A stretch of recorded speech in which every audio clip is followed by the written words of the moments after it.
안녕하세요. 청담동 뷰티 파라다이스 VNMJ 피부과 성형외과의 이병두 원장입니다. 오늘은 고압산소 치료 주의사항에 대해서 알아보는 시간을 가져보겠습니다. 먼저 고압산소 치료는요, 말 그대로 높은 압력에서 고농도의 산소를 체내로 전달해서 세포의 기능을 증진시켜주는 치료인데요. 고압산소를 통해서 조직에 새로운 혈류가 생기도록 자극이 되고 줄기세포의 증식과 분화에 매우 중요한 역할을 하면서 노화세포 수는 감소를 시키기 때문에 안티에이징 효과를 보실 수 있게 되는 겁니다. 특히 각종 피부 시술과 수술을 하신 뒤에 고압산소 치료를 병행하시면 상처받은 피부가 다시 건강함을 되찾을 수 있도록 재생력을 높이고 회복할 수 있는 전반적인 환경을 개선하는 데 도움이 되는데요. 다만 밀폐된 고압산소 챔버에 들어가서 치료가 진행이 되기 때문에 몇 가지 꼭 지켜주셔야 하는 주의사항이 있습니다. 조금 더 디테일한 설명을 위해서 치료 전과 치료 중 그리고 치료 후에 이 세 가지 부분으로 나눠서 자세히 알려드릴게요.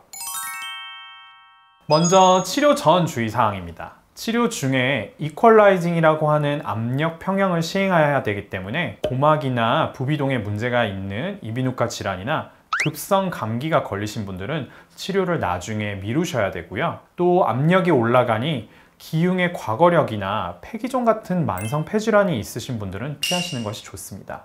치료하지 않은 백내장을 갖고 계신 분은 고압산소 후에 백내장이 더 심해질 수 있으니 안과 치료를 먼저 받으셔야 합니다. 고압산소 치료 시에 대사량이 증가돼서 일상생활보다 혈당이 더 빠르게 떨어지니 당뇨병이 있으신 분들은 사전에 저희 의료진에게 알려주셔야 합니다.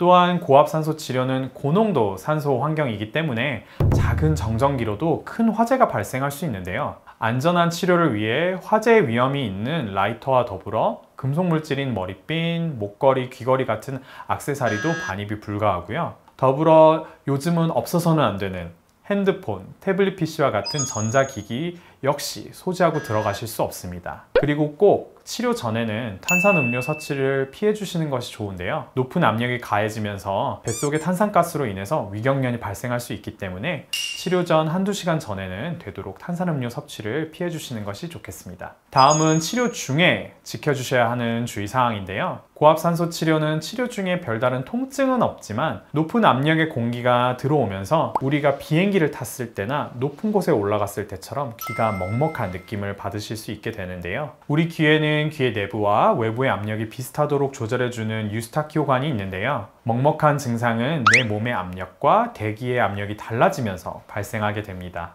이런 증상을 해소하고 내부와 외부의 압력을 같게 만들어주는 것이 바로 이퀄라이징이라고 하는 건데요. 치료 중에 귀가 먹먹하다면 통증이 생기기 전에 침을 삼키시거나 하품을 하거나 코와 입을 막고 숨을 내쉬면서 증상을 해소해 주셔야 안전하고 편안하게 나머지 치료를 받으실 수 있습니다. 마지막으로는 치료 후 주의사항입니다. 고압산소 치료 후에는 우리 몸도 높았던 압력에서 다시 적응하는 기간이 필요하겠죠. 하루 정도는 비행과 같은 기압의 변화가 있는 활동은 피해 주시는 것이 좋고요. 그리고 치료 후에 압력 변화로 인해서 앞이 뿌옇게 보이거나 약간의 어지러움이 있을 수 있는데요. 이런 증상들은 대부분 일시적인 증상이기 때문에 다 저절로 호전이 되는 부분이니까요. 너무 놀라거나 걱정은 안 하셔도 됩니다.